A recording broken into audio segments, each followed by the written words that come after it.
Hey, what's up? How you doing? Thanks so much for tuning into this episode of Sports and Stuff on a wonderful Friday evening. I'm your host, Kevin Malcolm, and joining me on today's show is the one and only Kevin Malcolm. Kevin, how you doing?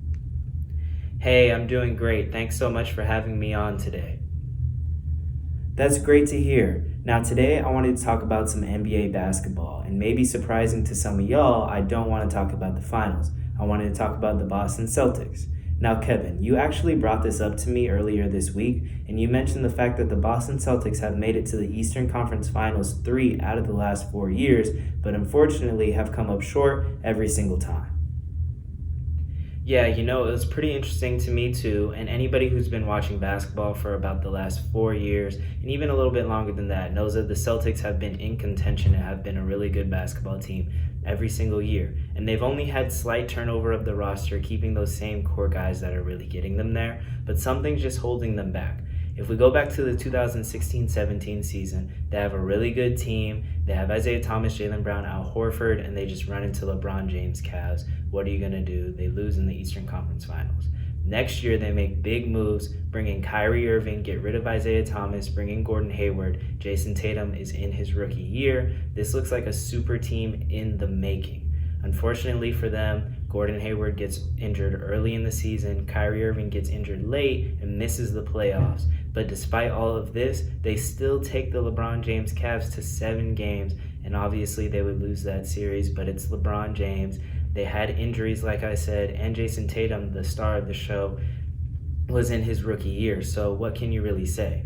But this same team would lose to the Bucks in the second round the next season when they clearly had more talent than them, and then they lose to Miami. I don't really mean to cut you off. I really don't want understand to, what's but I just got to address the fact that the Warriors and LeBron James have really warped everyone's sense of reality and how hard it is to actually make it to the NBA Finals and win an NBA championship. It's really not that easy, and that's no disrespect to you, but I don't want you to overlook that fact, if you understand what I'm saying.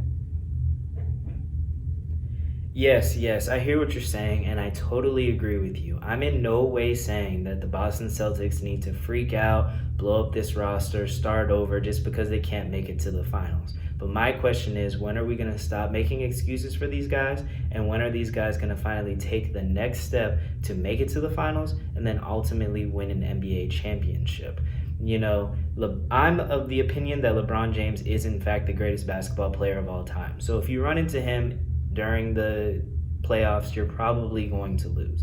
But LeBron James left, and as I said before, they had a better team than Milwaukee and arguably more talent than Miami, and they lost to both those teams, and it looks like they just didn't have any heart in this last series against Miami. Okay, I see what you're saying. So what is it that you think the Boston Celtics and Brad Stevens need to do to sort of take that next step?